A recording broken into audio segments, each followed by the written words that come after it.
Dude, it's been what, like 2 years? Has it been 2 years already? It's been a while, man. How have you been? Been good, been busy. Man. Well, thanks for coming on. Usually we start with just kind of, can you tell me a bit about you, like who you are, what you do? Absolutely. We're just going to hop straight into it.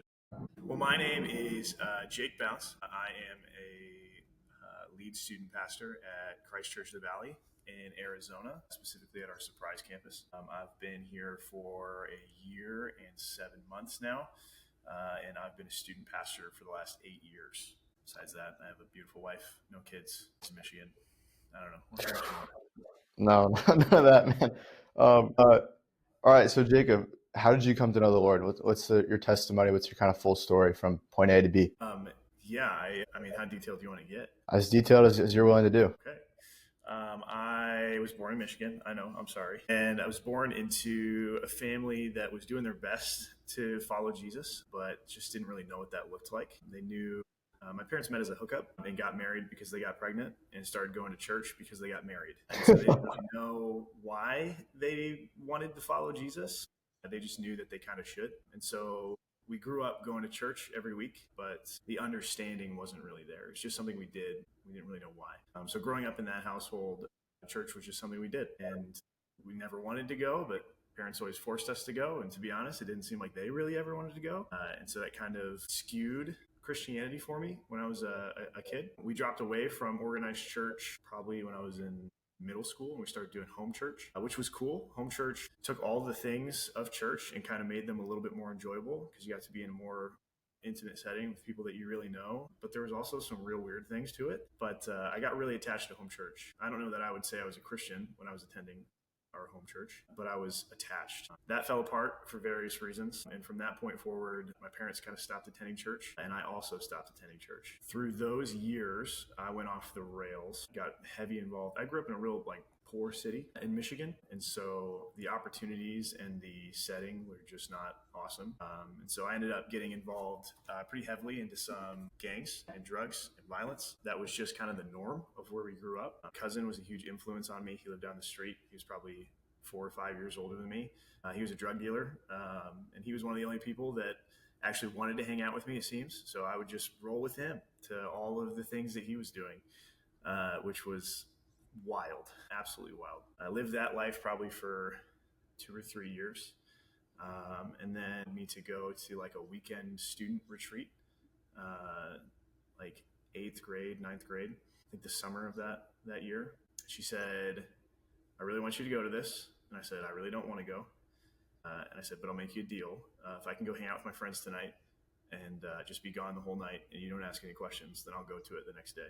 She said, deal. And so I actually went and got blasted with my friends the night before. We ended up walking to the church that it was being hosted at, and we stayed the night in their playground equipment and then woke up and attended. It was at this retreat that Jesus was explained to me for the first time. Instead of a feeling or a vibe or just something that we do or like a religious system, it was like, hey, here's who Jesus is. Here's why he's important. Like, here's why we worship. Here's why we attend church. Here's why we follow him and want a relationship with him. And it just filled in all of the information gaps that I had as a kid. And in that moment, it kind of all clicked for me. It's like, wow, if this is who Jesus is, I'm on board with this. For the last night of that retreat, they sat us down in a basement, which is weird, lit by like candles, and just had like a microphone in the middle of a circle of chairs. And they're just like, hey, we don't really have a plan for this, but we just feel like people need to get up and talk. So we'll just sit here and see what happens. My buddy at the time, I remember him leaning over to me and being like, hey, we need to get up there and just confess, just tell them everything. And I was like, that's insanity. Why would we do that? But we did. And we got up and we just started telling people everything. What I did not know is that my parents had come to serve dinner that night. And so they were there. And my dad walked out into the middle of this room. And my dad is a,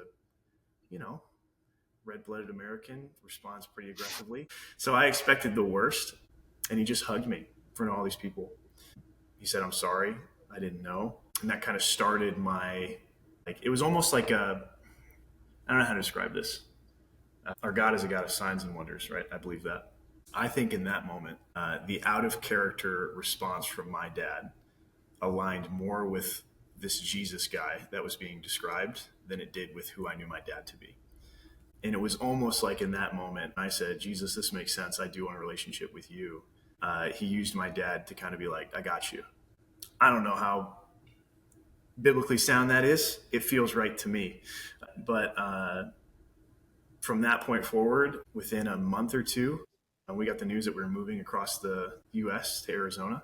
Didn't know anyone or anything, which was actually just a huge blessing for us. If I would have stayed in the setting that I was in with this newfound faith, I think I would have dropped it, or even worse, been killed for it. It was not a conducive setting to the personhood of Christ. And so just seeing God's hand move us across the U.S. to a new setting, a new place, an opportunity to reinvent and start a new life, which was a great opportunity. Unfortunately, it was a lonely opportunity. Knowing no one, we spent the next like year or two just questioning, what does following Jesus even look like? We still weren't attending church, so I wasn't really being poured into by anyone, but I knew that I wanted this relationship with Jesus. And so I was diving into scripture, I was consuming the word and just trying to pray and talk to God. And probably a year and a half in, I got plugged into a church, started attending their student ministry, believe it or not, because they offered free pizza. That was literally one of the places I went. Fell in love with it, fell in love with the people who I feel like were just reflecting Christ in a way that I had never known, and spent the next 3 years having God just soften my heart and teach me what it means to be in Christian community. And so, yeah, I feel like my story is one where growing up in the church doesn't necessarily equate to Christianity. You got to have that moment for yourself. And for me, it was a radical moment of God pulling me out of a pretty bad situation, partly through feeling, but partly through, here's an explanation of who I really am. Compare that with what you got and see how it works. And that led me to a true self decision of, well, if this is who Jesus is, I can't imagine anything else. And the rest of my journey was really like learning to figure out how to follow the tenets that he says are important.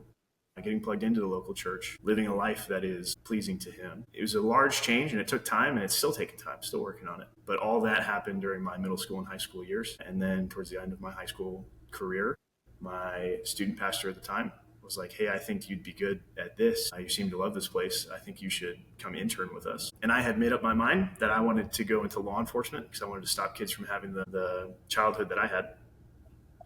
So I was like, no, that's dumb. But I did it anyway to make him happy. And what feels like 3 weeks into that internship, I was sold. I couldn't imagine doing anything else. I realized that the desire I had, which was to stop kids from having the childhood I had, could be realized in a different way, in a better way, I would say. And so from that point forward, pursued student ministry with everything that I had. Went to college at GCU, Lopes Up. Worked at 3 churches now and still love it. So that's kind of my story. Man, I love that. What would you say is the biggest lesson you learned in your testimony and coming to the Lord that you would share with other people? That's a crazy question.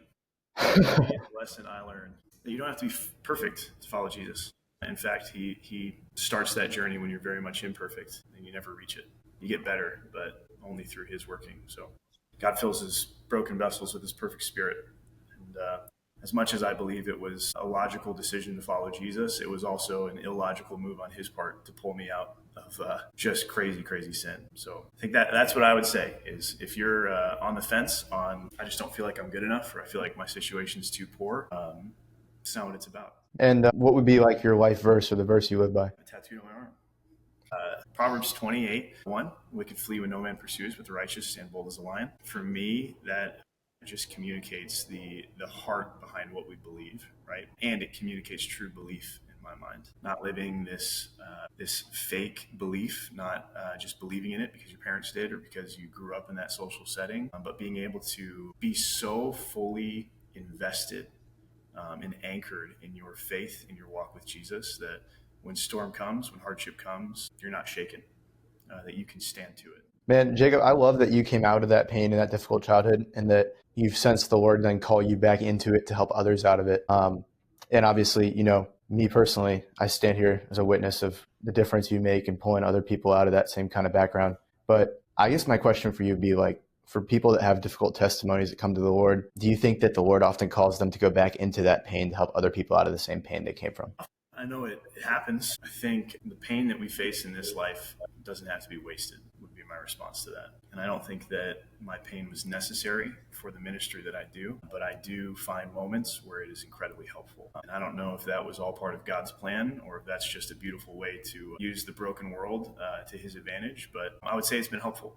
And I would say that most people who struggle with things very deeply want to stop other people from struggling from that same thing. I think I had an interesting conversation recently where most therapists are people that suffer from mental health issues. Like it's just something about us where this thing put inside of us where it's like, this sucks. I don't want to have anyone else go through this. So I guess I'll go help other people.